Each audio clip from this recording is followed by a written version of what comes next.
আপনার মুক্তি কয় জায়গায়? হ্যাঁ, তিন জায়গায়। এক নম্বর, আমসিক আলাইকা লিসানাক। নবী বলেন, ও সাহাবী, মুক্তি চাও তাহলে এক নম্বরে জবানকে সংযত করো, কাউকে গালিগুলোজ করবো না, কারো গীবত করবো না। আমরা গীবত করবো? দুই নম্বর, ওয়াল ইয়াসারকা বাইতুক, তোমার ঘরেই যাতে তোমার জায়গা হয়। এটা বুঝছেননি? এটার অর্থ হলো তুমি নিজের বাড়িতেই থাকো, আরেকজনের বাড়ি দখল করো না।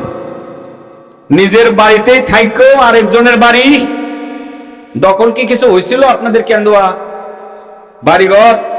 সাবধান, একজন আরেকজনের বাড়ি দখল করবেন না, তাইলে আপনি মুক্তি পাইয়া যাইবেন। গেছে কটা? তিন নাম্বার, ওয়াক্কি আলা খাতি আতিক। বিষয়টা গুরুত্বপূর্ণ, আমার দিকে তাকান।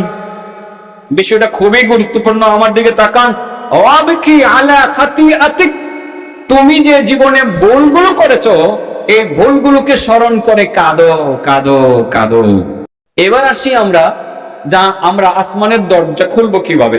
সাহাবিয়ুন জালিল সাল্লা খালফার নবী সাল্লাল্লাহু আলাইহি সাল্লাম, একজন জলিলুল কদর সাহাবী আল্লাহ রাসূল সাল্লাল্লাহু আলাইহি সাল্লামের পিছনে নামাজ পড়লেন। ফাকাল সাহাবী, সাহাবী নামাজ পড়ে বললেন, আল্লাহু আকবার কাবীরা। আমার সাথে পড়েন, আল্লাহু আকবার কাবীরা ওয়ালহামদুলিল্লাহি কাসীরা। পড়েন, ওয়াসুবহানাল্লাহি বুকরাতাও ওয়া আসীলা। আল্লাহু আকবার কাবীরা ওয়ালহামদুলিল্লাহি কাসীরা ওয়াসুবহানাল্লাহি বুকরাতাও ওয়া আসীলা। নবী সাল্লাল্লাহু আলাইহি সাল্লাম সামিয়া হাযা দুআ, আল্লাহ রাসূল এই দোয়াটা শুনছেন। শুনে গো, মানিল কাইল, ও এটা পড়ছো কেডা? এটা কেডা পড়ছো? আল্লাহু আকবার কাবীরা ওয়ালহামদুলিল্লাহি কাসীরা ওয়া সুবহানাল্লাহি বুকরাতাও ওয়া আসীলা, এটা কেডা পড়ছো? সাহাবী বলেন, আনা ইয়া রাসূলুল্লাহ, আমি পড়ছি। আল্লাহ রাসূল সাল্লাল্লাহু আলাইহি সাল্লাম বললেন, কালান নবী, আজিবতু লাহা ফুতিহাত লাহা আবওয়াবুস সামা। আমি এই দোয়াটার জন্য বড় আশ্চর্য বোধ করছি। এই দোয়াটা পড়ার লগে লগে এই দোয়াটা যে পড়ছে তার জন্য আসমানের সব কটা দরজা আল্লাহ খুলে দিয়েছে। আমার নবীর জীবনের আলোচনা সব সময় সুন্দর। আমার নবীও ছিলেন সুন্দর, নবীর আচরণও ছিল সুন্দর। সেই নবীর জীবন আদর্শ নিয়ে আলোচনা, সেটাও হবে সুন্দর। দৈহিক সৌন্দর্যের দিক থেকে আমার নবী পৃথিবী সেরা। যদিও আমরা জানি হযরত ইউসুফ আলাইহিস সালাম অনেক সুন্দর ছিলেন,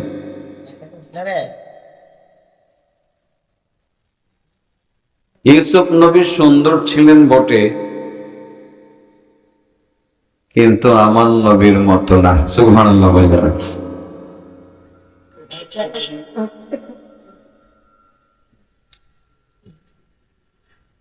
আমার নবীর সৌন্দর্য সম্পর্কে হযরত আয়েশা সিদ্দিকার বক্তব্য, মদিনার নারীদের প্রশ্ন ছিল, শুনলাম তো আয়েশা, ইউসুফ নামের নবী, তাকে দেখতে গিয়ে তার দিকে যখন তাকিয়েছিল অনেকগুলো নারী, লেবু কাটতেছিল বা ফল কাটতেছিল, ইউসুফ নবীর দিকে তাকিয়ে সবকিছু ভুলে গিয়ে হাত পর্যন্ত কেটে ফেলেছিল। কিন্তু তোমার স্বামী, তাকে দেখে তো কেউ হাত কাটবে দূরের কথা, নখও কাটে নাই। তার মানে বোঝানোর চেষ্টা করেছিল যে আমার নবীর সৌন্দর্যটা কেমন, সেটা জানতে চেয়েছিল হযরত আয়েশার কাছ থেকে মদিনার নারীরা। আয়েশা বলছিলেন যে, দেখো, তোমরা কি আমার নবীকে দেখেছো? তোমরা দেখো নাই?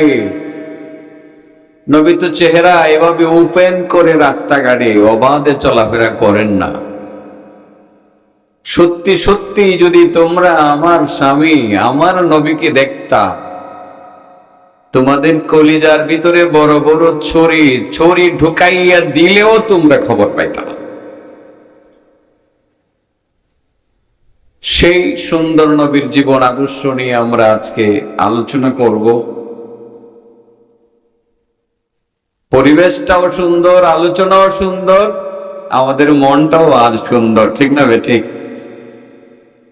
তাও আবার ওই দিনে, যেই দিনে মুহাম্মদুর রাসূলুল্লাহ সাল্লাল্লাহু আলাইহি ওয়াসাল্লাম পৃথিবীতে আগমন করেছিলেন।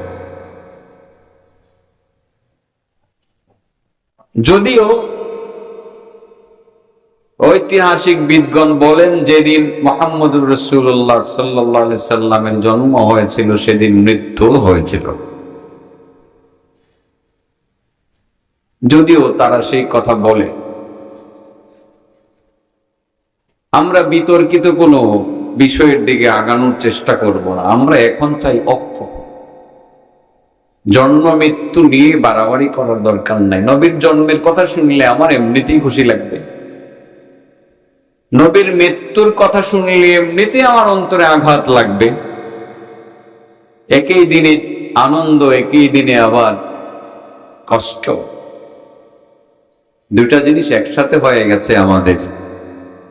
যে কারণে আমরা বেদনার বিষয়টাকে প্রাধান্য দেই, ভালোবাসার টানে কান্না করি, দরুদ পড়ি,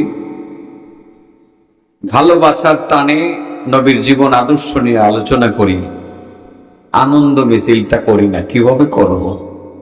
কারণ জন্মের কথাটা মনে হলেই যে মৃত্যুর কথাটা মনে পড়ে যায়। কথাগুলো কি আমি বুঝাইতে পারতেছি? সচরাচর অন্যান্য মাহফিলের মতো আমি এখনো আমার বিষয়ভিত্তিক আলোচনা শুরু করি নাই, এমনিতেই আলোচনা আসছে আর করতেছি।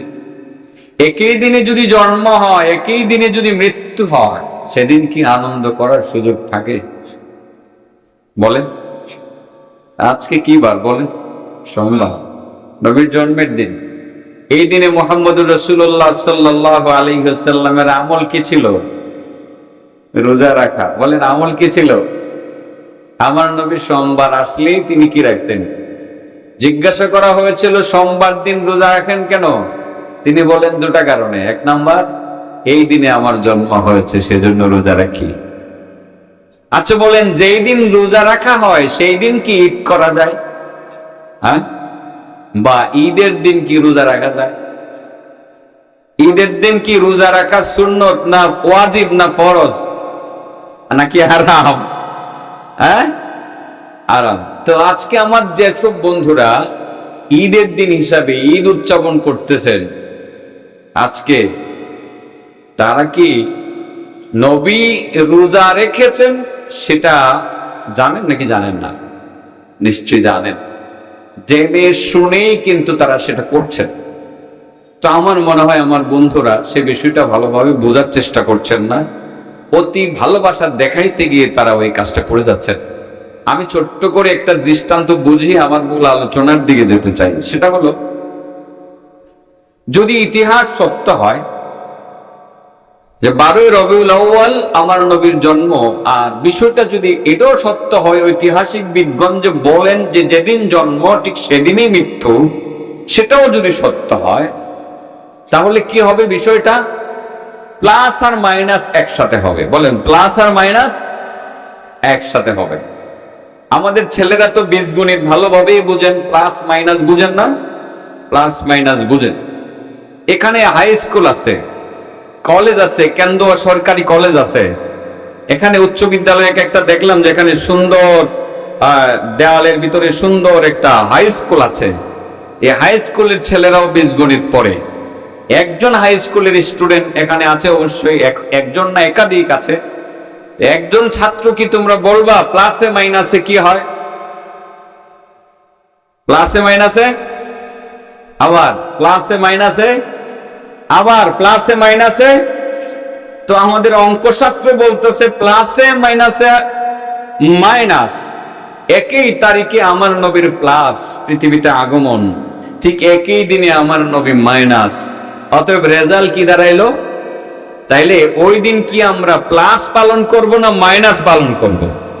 তো আজকের দিবসটাকে প্লাস পালন করে ঈদ উদযাপন করা মানে হলো আমার মনে হয় আমার নবীর সাথে উপহাস করা।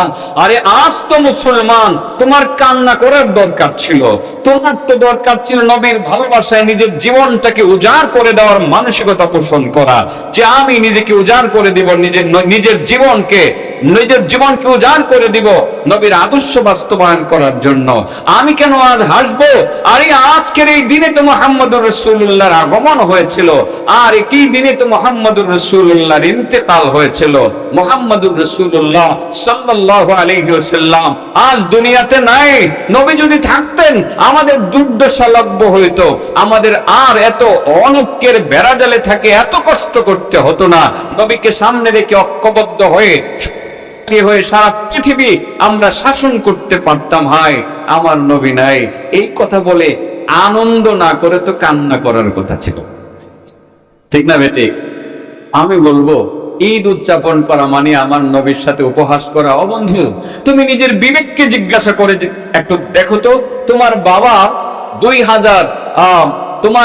1917 সালে তোমার বাবার এই তারিখেই জন্ম হয়েছিল, 2025 সালে এই তারিখে তোমার বাবার মৃত্যু হয়েছে। এই দিবসটি আসার পরে কি তুমি জন্মবার্ষিকী পালন করবে, নাকি বাবার মৃত্যুর কথাটা মনে পড়বে? হায় রে, আমার বাবা ছিল, আজ বাবা নাই। অন্ততপক্ষে কিছু না করলেও মসজিদে গিয়ে ইমাম সাহেবের কাছে এতটুকু তুমি করবা, বা হুজুরের কাছে গিয়ে বলবা, হুজুর আমার বাবার মৃত্যু হয়েছে আজকের এই তারিখে, হুজুর দয়া করে আমার বাবার জন্য একটু দোয়া করবেন। ঠিকই আমি আসার পথে আল্লাহর এক বান্দা আমাকে বলছে 1.5 বছর আগে আমার বাবা মারা গেছে, হুজুর একটু দোয়া করেন। তো বাবা যেহেতু নাই, বাবার জন্য তো দোয়া করার আবেদনটা আসবে। আর সেটা না করে যদি কেউ সেই সন্তান বলে যে আমার বাবার জন্ম আজকে হয়েছে, মৃত্যু হয়েছে, আজকে ধুমধাম করে জন্মবার্ষিকী পালন করব, টোল পিটাইব, আনন্দ করব, ফুর্তি করব, সে তো আসলে বাবার আসল সন্তান না। যদি সত্যিকার সন্তান হতো, বাবার মৃত্যুকে স্মরণ করে দোয়ার আয়োজন করত, কান্নাকাটি করত, কোরআন তিলাওয়াত করত, জিকির আজকার করত, আল্লাহর দরবারে মুনাজাত করত। আজকের এই দিনটা হবে আমাদের আমলের দিন। বলেন কিসের দিন? মুনাজাতের দিন, দুরুদের দিন। আমরা এইভাবে আজকের এই দিবসটা পালন করব ইনশাআল্লাহ।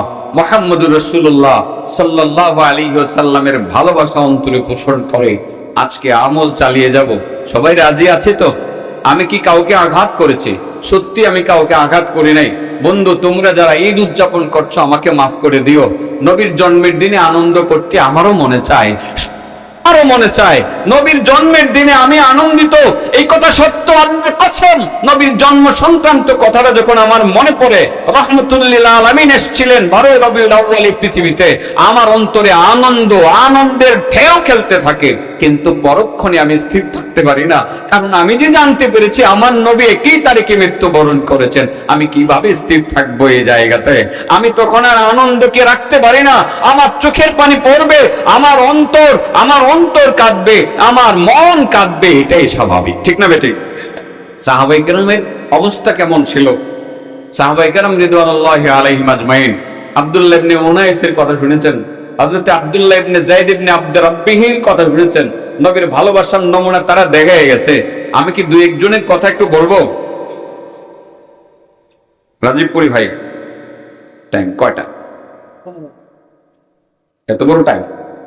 লম্বা টাইম কথা বলবো কিভাবে? আব্দুল্লাহ ইবনে যায়েদ ইবনে আব্দুর রাব্বিহি সাবজেক্ট কিন্তু আমি শুরু করি নাই। সাবজেক্টের কথা না বললে আপনারা আবার মাইন্ড করবেন।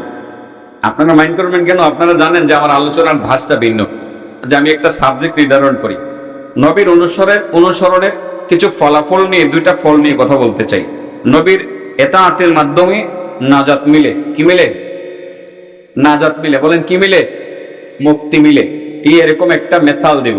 2 নম্বর হলো নবীর অনুসরণের মাধ্যমে আসমানের দরজা আল্লাহর পক্ষ থেকে খুলে দেওয়া হয়। সুবহানাল্লাহ বলেন। তো আজকে আমরা নাজাতের ব্যবস্থা করব, আর আসমানের দরজাটা খুলে যাব এখান থেকে। এটা আমার সাবজেক্ট। বলেন, আমরা আজকে কি নেব? নাজাতের ব্যবস্থা করব, আর আমাদের জন্য আসমানের দরজাটা খোলার ব্যবস্থা করব। তো দুইটা বিষয় নিয়ে কথা বলবো। এমন কয়টা বিষয় নিয়ে কথা বলবো যে বিষয়গুলো আমলে আনলে আল্লাহ আমাদের নাজাত দিবেন, নিশ্চিত আমরা মুক্তি পাবো। আর এমন আরেকটা আমলের কথা বলবো যে আমলটা করলে আজকে কিছুক্ষণের মধ্যে যখনই আমলটা করব আমি শিখিয়ে দিব, সাথে সাথে আসমানের দরজা ফুতিহাত লাহা আবওয়াবুস সামা, আসমানের সবকটা দরজা আপনার জন্য খুলে যাবে। এই আমল দুইটা নিয়ে বলবো আমি এখন। নবীর ভালোবাসা নিয়ে কিছু বলছিলাম, দেখেন সাহাবায়ে কেরামের মধ্যে আমার নবীর ভালোবাসাটা কেমন ছিল।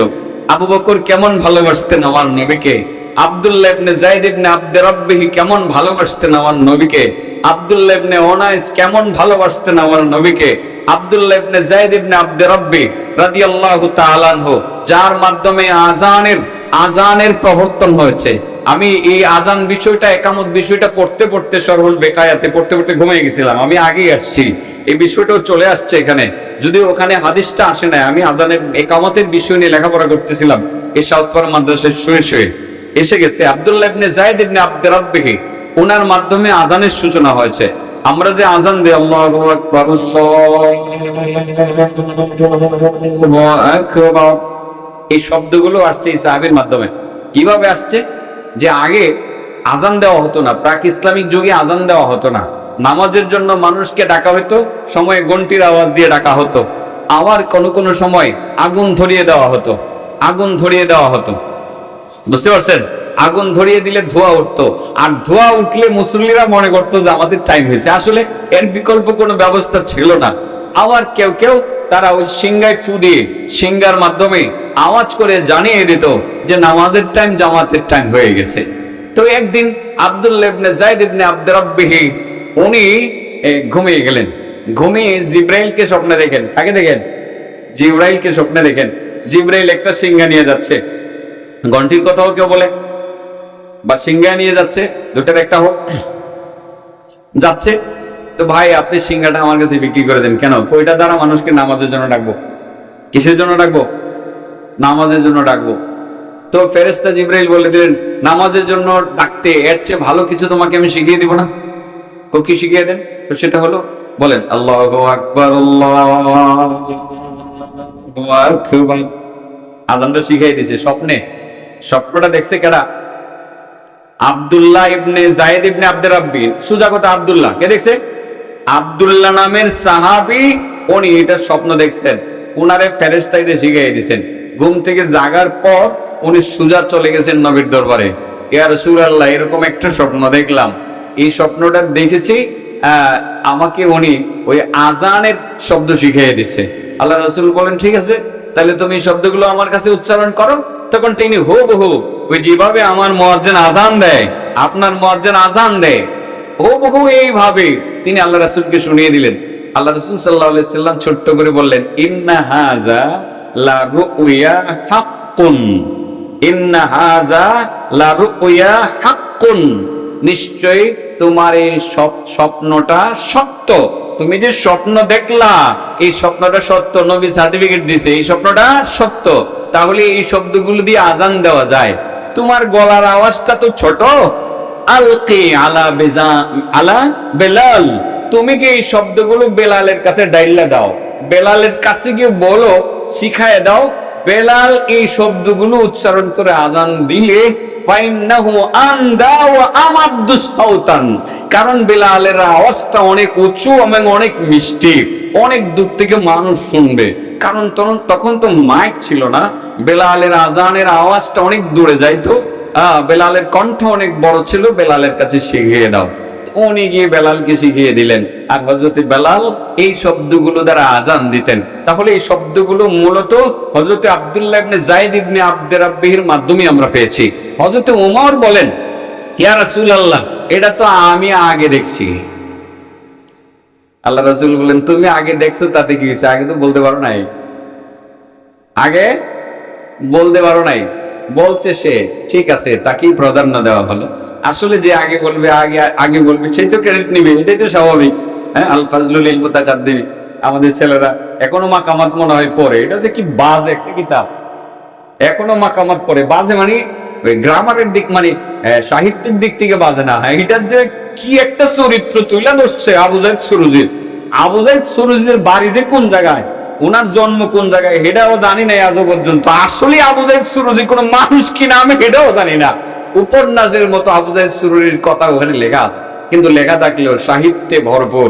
কবিতা তো লেখছে, ফালাউ ক্বাবলা মা বাকাহা বাকাইতু সাবাবাতান বিসুদা শাফাইতুন নাফস ক্বাবলা তানাদ্দুমি ওয়ালাকিন বাকাত ক্বাবলি ফাহাইয়াজ লিল বুকা বুকাহা ফাকুলতু আল ফাজলু লিল মুতাকাদ্দিমি। এটা বুঝাইবার জন্য কবিতাটা বললাম আর কি, আল ফাজলু লিল মুতাকাদ্দিমি, যে আগে বলবে ক্রেডিট তাকেই দিতে হবে। এটা একটা প্রেমের কবিতা। কিসের কবিতা?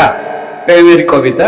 লাস্টে বলছে আল ফাজলু লিল মুতাকাদ্দিমি, সে তো ওয়ালাকিন বাকাত বাকাত ক্বাবলি ফাহাইয়াজ লিল বুকা বুকাহা, আমি সে তো আমার আগেই কান্দে দিছে। তো যে আগে কান্দে হের দিকে তো ভালোবাসাটা আগে ঢুকে, ঠিক আছে না? ফাহাইয়াজ লিল বুকা বুকাহা, লাস্টে আমি বললাম আল ফাজলু লিল মুতাকাদ্দিমি, যে আগে আসবে বা আগে বলবে আগে করবে সেই ক্রেডিট নেবে। তো হযরতে আব্দুল্লাহ ইবনে যায়েদ ইবনে আব্দ রাব্বিহি সেটা তিনি আগে বললেন। আগে বলার কারণে আল্লাহ রাসূল তাকে ক্রেডিট দিলেন যে ইতিহাস হয়ে থাকবে, তোমার মাধ্যমে আজানের শব্দগুলো আজকে বিশ্ব মুসলিম পাইল, কিয়ামত পর্যন্ত এই আজানের শব্দগুলো বাক্যগুলো বিশ্ব মুসলিম আমলে নিবে, সারা পৃথিবীতে আজান হবে, এই শব্দগুলো দিয়ে আজান হবে।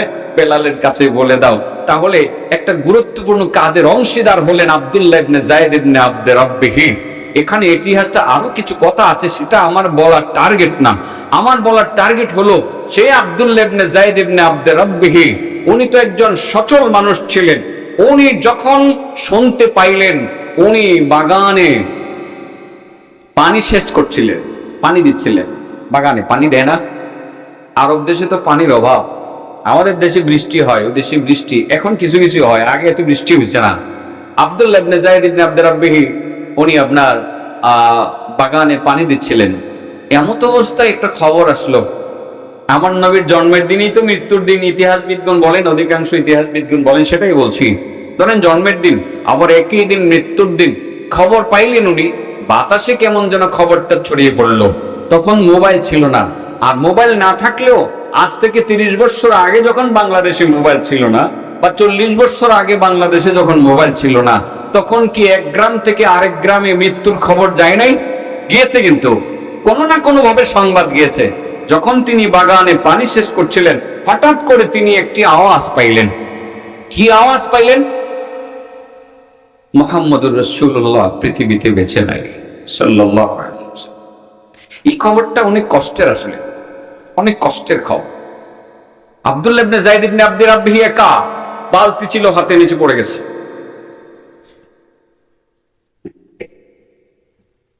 আকাশ পানে তাকালেন, মহান আল্লাহ দেখি মনোনিবেশ করলেন, আল্লাহ তাহলে কি আজ থেকে রহমাতুল লিল আলামিনকে আমি দেখবো না? তাহলে কি আজ থেকে তোমার নবীকে আমার আর দেখা হবে না?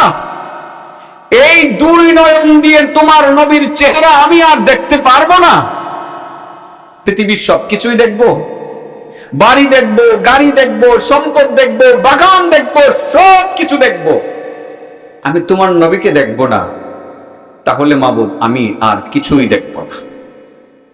ওগো আল্লাহ, তোমার কাছে আমার চাওয়া ফরিয়াদ, আমার দুইটা চোখ তুমি এক্ষুনি নিয়ে নাও। আমি যেই পৃথিবীতে থাকলে পরে চোখ দিয়ে তোমার নবীকে দেখতে পারবো না, সেই চোখ দিয়ে পৃথিবীর আর কোনো কিছু আমি দেখতে চাই না। আল্লাহ তুমি আমার দুইটা চোখ উঠে নিয়ে নাও। আবেগের চাওয়া ছিল, আল্লাহ সেটা কবুল করে নিয়েছেন। মরণ পর্যন্ত তিনি অন্ধই ছিলেন, নবীর প্রেমে তিনি অন্ধত্ব বেছে নিয়েছিলেন। এর নাম নবী প্রেম। নবী প্রেমে শুধু মিছিল আর আনন্দ ফুর্তি করলে চলবে না তো। জশ্নে জুলুসের কথা বলবো কি, এটা আমি বুঝি না, এই বিষয়ে লেখাপড়াই করি না ইচ্ছাকৃত ভাবে। কেন করব? সাহাবায়ে কেরামের মধ্যে সে আমল ছিল আদৌ?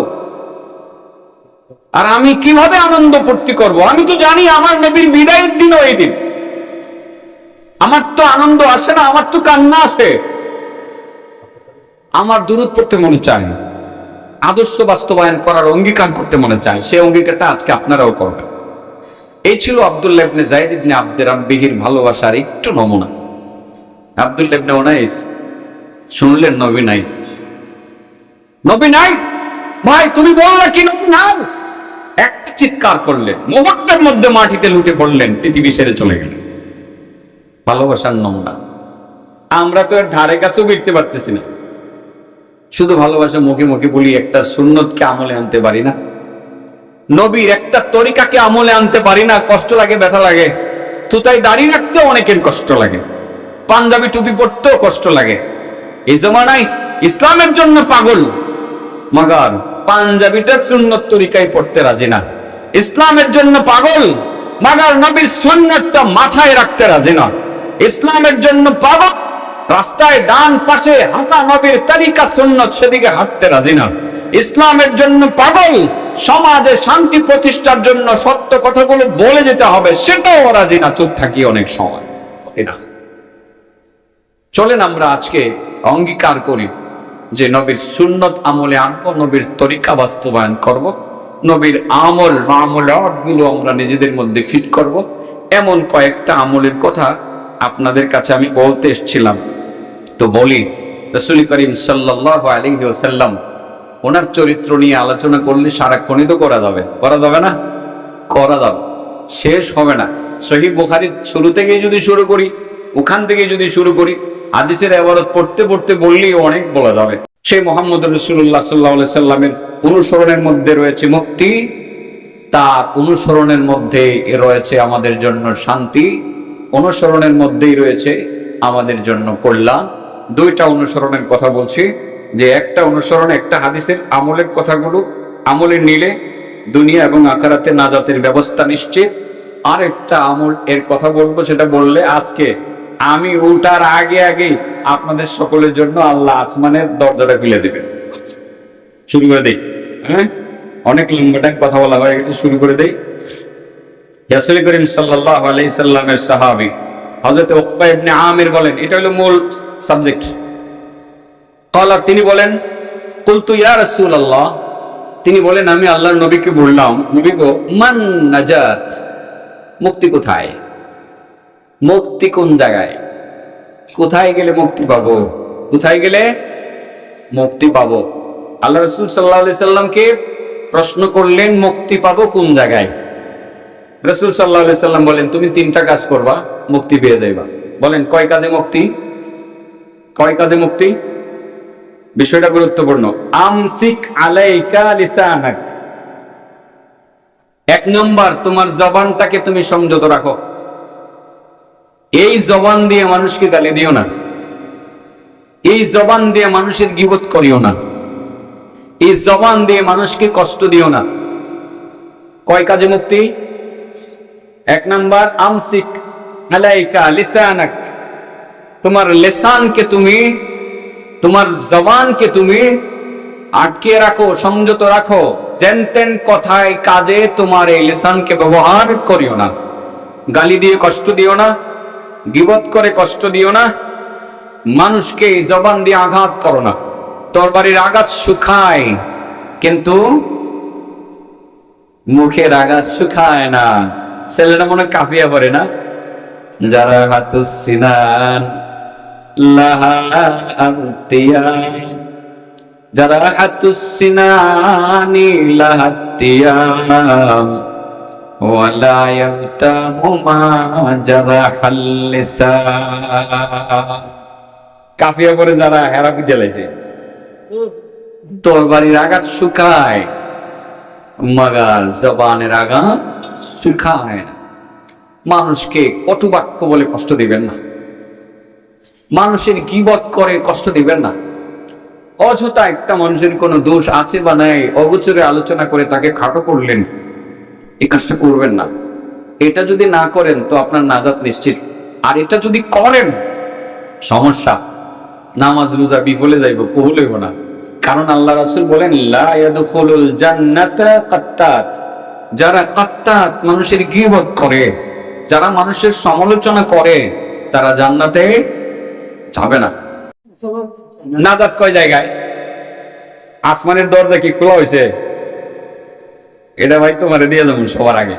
তুমি কষ্ট করে বইছো, মাটিতে বয়ে দিছো, এটা লইয়ে যাইবা। ছোট্ট আধা মিনিট না, 10 সেকেন্ডের একটা আমল। এটা কইবা, আসমানের দরজা আল্লাহ সব তোমার জন্য আজকে খুলে দিবে। এখন নাজাত কয় জায়গায় বলছি? নাজাত হলো আল্লাহ রাসূল বলেন আমসিক আলাইকা লিসানাক, তুমি তোমার জবানটাকে তুমি সংযত রাখো, কারো গীবত করো না। গীবত করলে অনেকের সৃষ্টি হয়, ঝামেলা হয়, আর জান্নাতে তো যাওয়া যাবেই না। গীবত আমরা করব?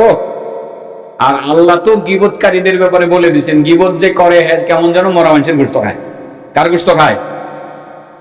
ইয়া আইয়ুহাল্লাযীনা আমানু ইয়া আইয়ুহাল্লাযীনা আমানু ইজতানিবু কাসীরাম মিনাজ-যন্ন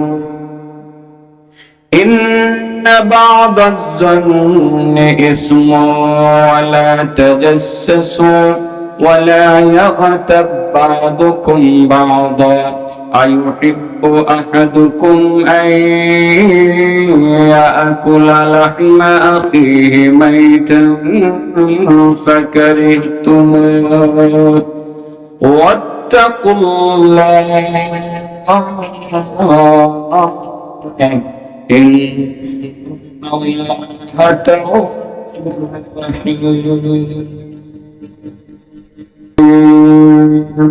تواب আল্লাহ বলেন ইয়া আইয়ুহাল্লাযীনা আমানু, হে ঈমানদারের দল, ইজতানিবু কাসীরাম মিনাজ-যন, জন্মানি ধারণা, মানুষের প্রতি অধিক পরিমাণ খারাপ ধারণা করা থেকে দূরে থাকো।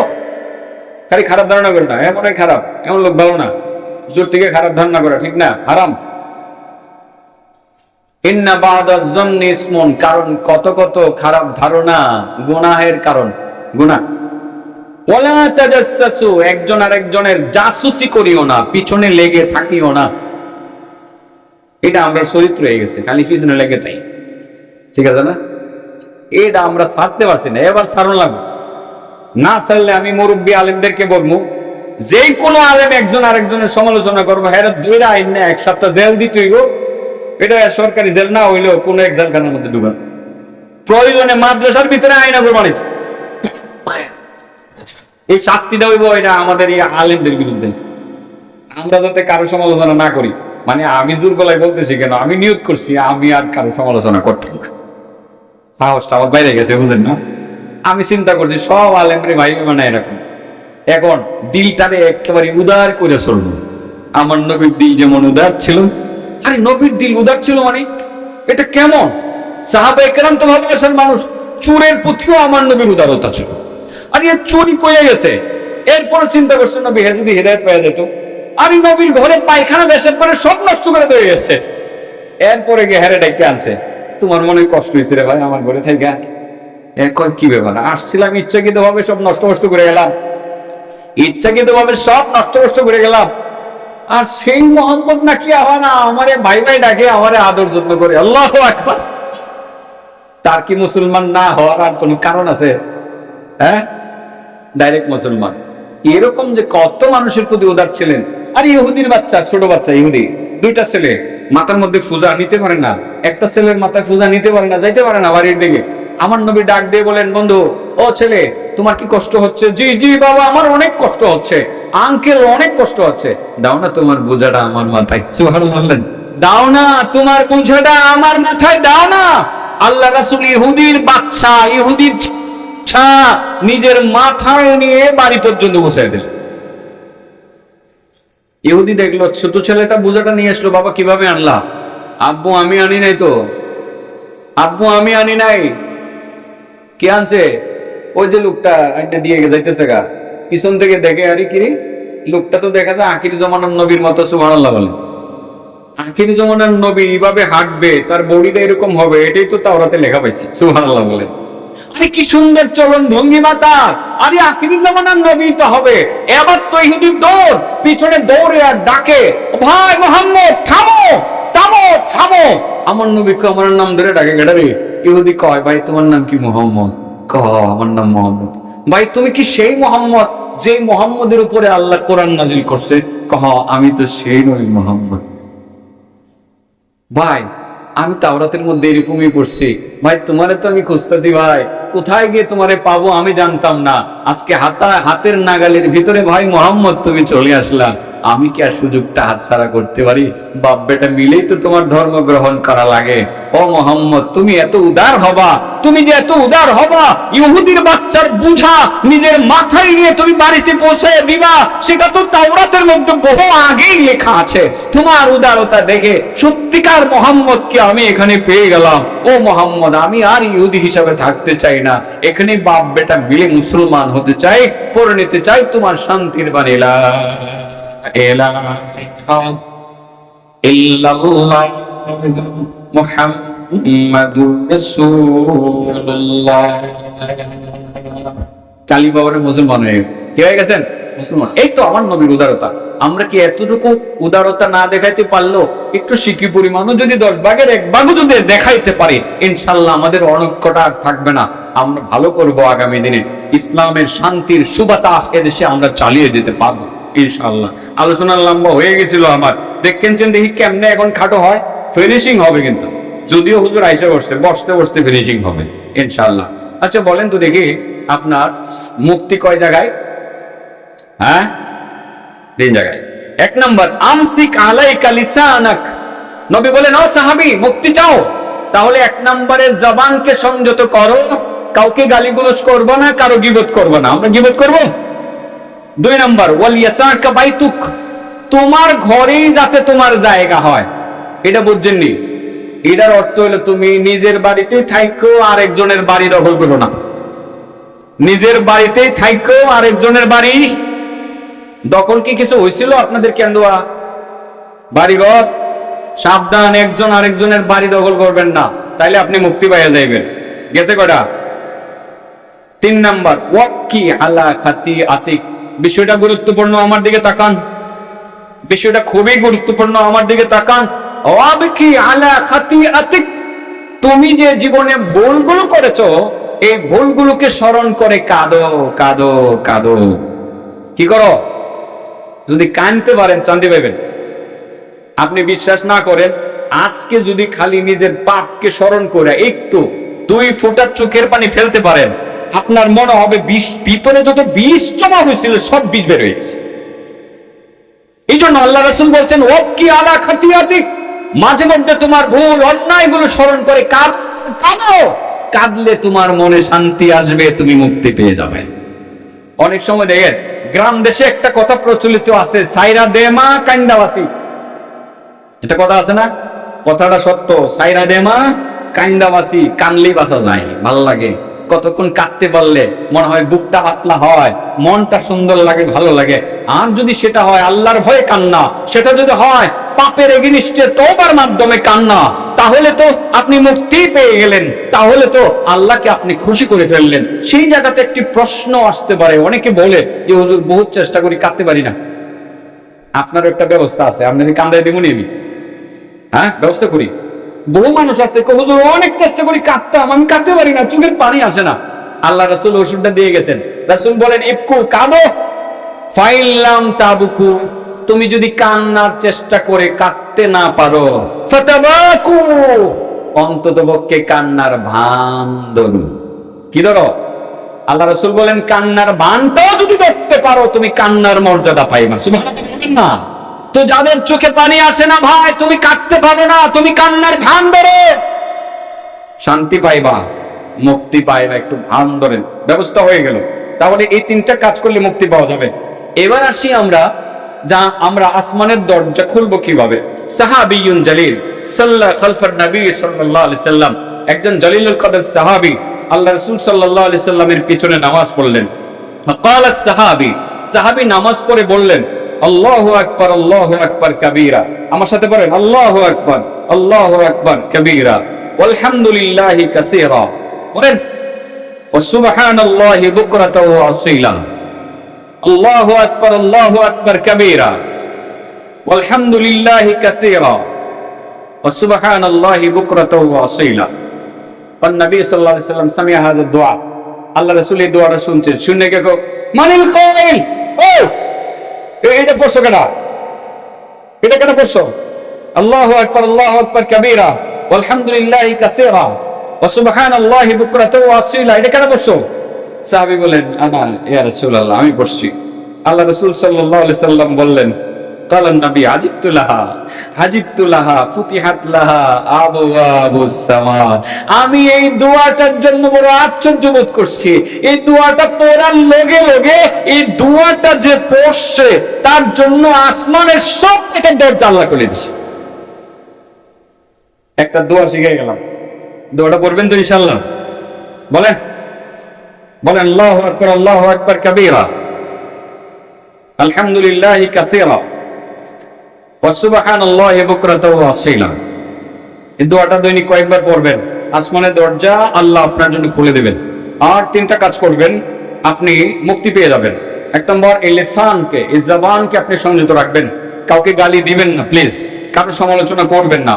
আর দুই নম্বর, আপনি নিজের বাড়িতেই থাকবেন, আরেকজনের বাড়ি দখল করতে যাবেন না, এই জুলুমটা করবেন না। তিন নম্বর, মাঝে মধ্যে নিজের অন্যায় পাপগুলোকে স্মরণ করে একটু কাঁদবেন।